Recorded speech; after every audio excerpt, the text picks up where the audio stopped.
This is a WIS 10 First Alert Weather Day update.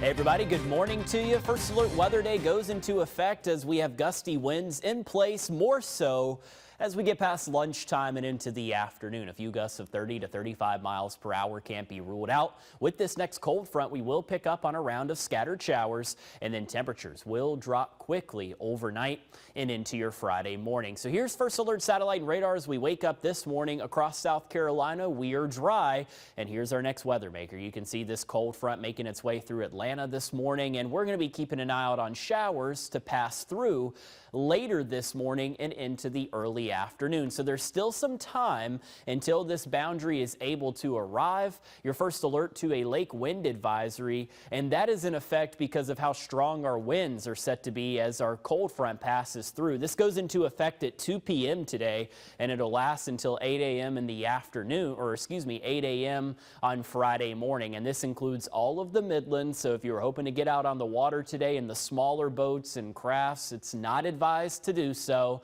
Just take it easy. We've got some much better weather ahead of us into the weekend, and I'll show you that with a look at our First Alert 10-day forecast in just a few moments. Here's First Alert future wind gusts, and this is already showing where we're a little bit breezy at times as we're waking up this morning. And then notice how as our cold front starts to arrive, that's when winds begin to pick up. You can see that our front has passed through. By 12 o'clock today, winds that are out of the west and northwest, that means the cold front has already moved through your neighborhood.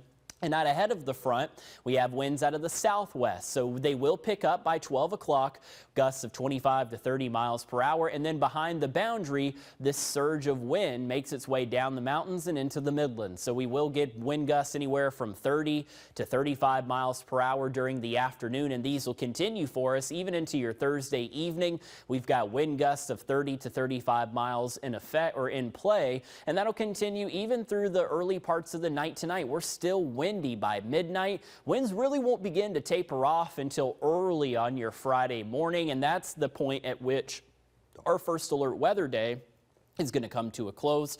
We'll start to get a much lighter wind as high pressure slides in from our west as we're waking up on your Friday morning. As far as how cold we're going to get tonight, behind our cold front, a lot of our temperatures are once again going to drop into the 30s. Columbia down to 37 degrees. Sumter, you're down to 40 degrees by your Friday morning. And keep in mind there will be a little bit of a breeze at times, which means a wind chill will have to be a light factor into how you get dressed on your Friday morning. Got to have the layers ready to go once we make it into the end of the work week. Thankfully, more sunshine on tap, though, for Friday. Highs back into the 60s. Once we hit Saturday and Sunday, middle and upper 70s. It gets a whole lot better for us this weekend. And then at the start of next week, Jamal will track another round of showers with highs around 70 degrees.